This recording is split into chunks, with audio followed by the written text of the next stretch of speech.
इस वीडियो में हम टेक्नीशियन ग्रेड 3 पर चर्चा करेंगे, क्योंकि 2025 की नई भर्ती टेक्नीशियन का जल्द आपको देखने के लिए मिलेगा। मई के मध्य में मतलब कुछ न कुछ नोटिफिकेशन आ जाएंगे।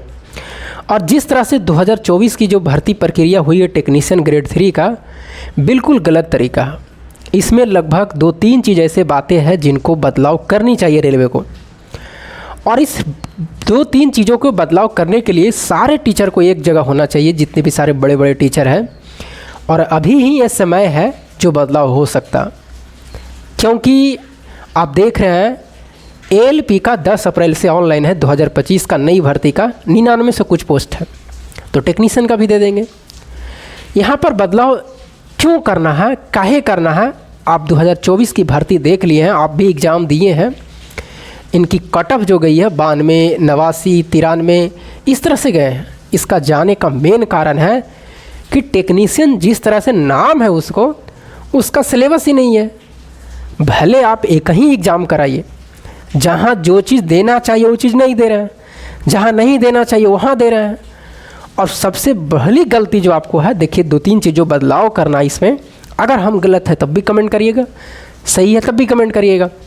जो 3 चीज़ बदलाव करना चाहिए, सबसे 2018 में जो भर्ती एएलपी और टेक्नीशियन के निकलता था वो साथ साथ निकलता था। तो पहली बार तो अभी ये चीज़ होना चाहिए, अभी भी वही चीज़ रहना चाहिए कि टेक्नीशियन और एएलपी की दोनों साथ साथ भर्ती निकलना चाहिए। इससे फ़ायदा क्या है? बच्चे के 500 दोनों पहले फॉर्म भरने में अलग अलग, दोनों एग्ज़ाम देने में अलग अलग, बहुत सारे परेशानी हो रहे हैं। उसके बाद में तो छोड़िए, उसके बाद में क्या है कि अगर बच्चे 2018 में एएलपी किसी कारणवश नहीं हुआ तो उसको टेक्नीशियन मिल जाता था।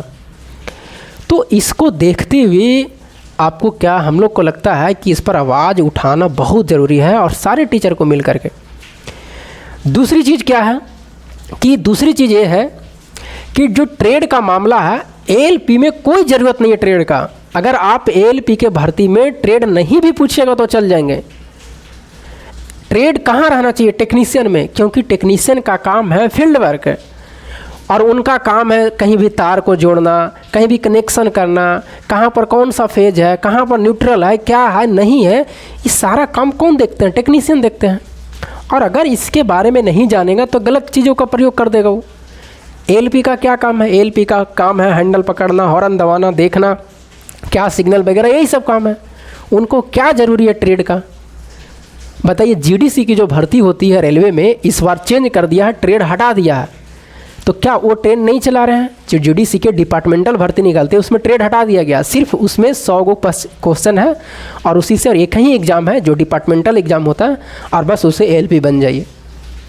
हाँ, साइको है उसमें भी, लेकिन ट्रेड को हटा दिया गया डिपार्टमेंटल में। यहाँ भी वही काम होना चाहिए। अगर आपको पूछना है कि नहीं हम एएलपी में भी ट्रेड पूछेंगे, बिल्कुल पूछिए आप एएलपी में ट्रेड, लेकिन टेक्नीशियन में आपका ट्रेड होना अनिवार्य है, निश्चित है। और अगर ट्रेड लागू हो जाएंगे ना तो कट ऑफ पर बहुत भारी प्रभाव पड़ जाएगा, इतना कट ऑफ फिर नहीं जाएंगे।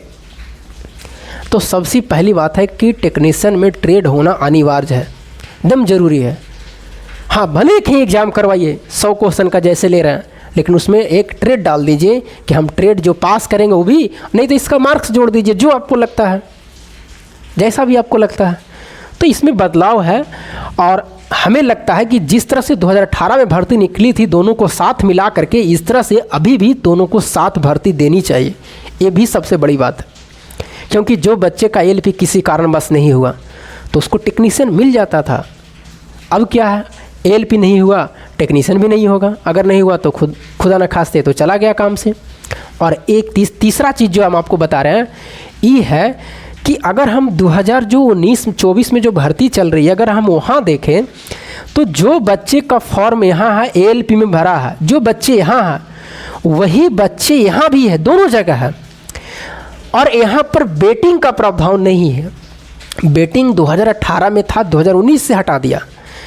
बेटिंग का मतलब होता है, कितना नहीं भी जानते हैं बेटिंग का, सिर्फ नाम जानते हैं कि बेटिंग का। बेटिंग का पहले मतलब होता था 2018 में जब लागू था कि अगर भर्ती प्रक्रिया चल रही है और first DV, second DV, third DV आते हैं, तो first DV, second DV, third DV अभी भी आते हैं टेक्नीशियन में, अभी भी आएगा। जैसे अभी फर्स्ट डिवी निकल गया सारे बोर्ड का, सेकेंड डिवी अभी आएगा, थर्ड डिवी भी आएगा, फोर्थ डिवी भी आएगा। लेकिन अंतर कहाँ होगा, इस बात को समझना।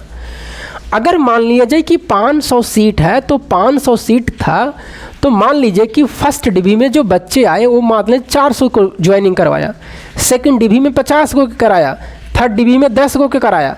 ऐसे करते करते फोर्थ डिवी में वो पूरा बच्चा को मान लीजिए कि फोर्थ डिवी में 40 को कराया, 500 भर्ती को पूरा कर लिया रेलवे।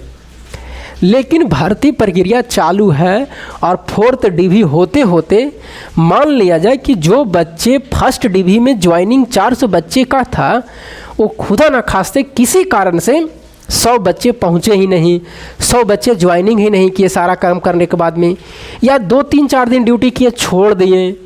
तो बताइए वो सीट तो न ज्वाइनिंग करवे नहीं किया, 2-3 दिन ड्यूटी किया, फिर किसी कारण बस छोड़ दिया, तो सीट खाली है ना एक तरह से समझिए। तो वो फिर वेटिंग निकाल देता था। ज्वाइनिंग करने के बाद में भी अगर पोस्ट खाली हो जाई तो वो भर्ती फिर मतलब उसी भर्ती में वेटिंग कर देता था। तो उसको कहते थे वेटिंग। अब वेटिंग नहीं है, बच्चे छोड़े क्या करे नहीं करे, जितनी भर्ती हम पूरा करवा लेंगे, भर्ती छूटेगा बच्चे छोड़ेगा, वो समझे। तो ये सबसे बड़ी गलती है। वेटिंग भी होना ज़रूरी है, वेटिंग भी होना ज़रूरी है। और इसका कारण क्यों है, क्योंकि जो बच्चे टेक्नीशियन में है वही बच्चे एएलपी में है। अगर अभी हम बात करें कि जो भर्ती टेक्नीशियन का चल रहा है, लगभग 14,000 सीट जो आपका टेक्नीशियन का भी प्लस चल रही है 2024 का, जबकि सारी प्रक्रिया 2-3 महीना में अंत हो जाएंगे। यहाँ का बच्चे एएलपी में भी है। और कितना परसेंट, मान लीजिए कि 60% बच्चे जो टेक्नीशियन में है वो 60% बच्चे एएलपी में भी है। और अगर एएलपी में इसका हो जाएगा तो निश्चित है कि छोड़ देंगे लगभग 50% बच्चे। मैं पूरा नहीं कर रहा हूँ, लेकिन 50% बच्चे छोड़ देंगे, 10% नहीं छोड़ेंगे टेक्नीशियन। क्योंकि किन्हीं का पैसा से मतलब है, किन्हीं को लाइफ स्टाइल से मतलब है कि हम लाइफ स्टाइल आने वाले दिनों में अच्छे से जिए। क्योंकि एएलपी में थोड़ा सा हार्ड वर्क है, नहीं है हार्ड वर्क का मतलब उसमें जगने का सबसे बड़ा है कि रात में कभी दिन में कभी भी ड्यूटी लगा देता, इस तरह से कारण है उनका। और 60% में 50% यहाँ आएंगे। अब बताइए 60% कितना होगा, लगभग 8,400 बच्चे जो है वो टेक्नीशियन में भी है और एएलपी में भी है। और अगर ये ज्वाइनिंग कर लिया और एएलपी भी मान लीजिए कि ज्वाइनिंग किया और 2 महीने के बाद में इसका भी काम हो जाएगा, तो बच्चे तो यहाँ चल आएंगे 8,000। तो बताओ बाबू, वही भर्ती फिर आपको 2025 में दे देगा।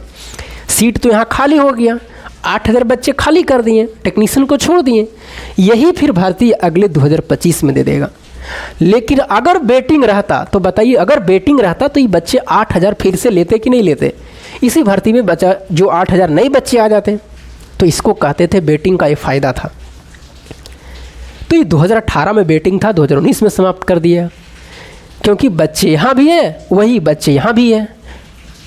तो ये बातें हैं और इन पर भर्ती प्रक्रिया पर बदलाव करना निश्चित ज़रूरी है। और देखिए यहाँ पर हम एक चीज़ देखते हैं कि टीचर में भी सबसे बड़ी गलती है। अगर हम सही गलत है तो आप बताइएगा।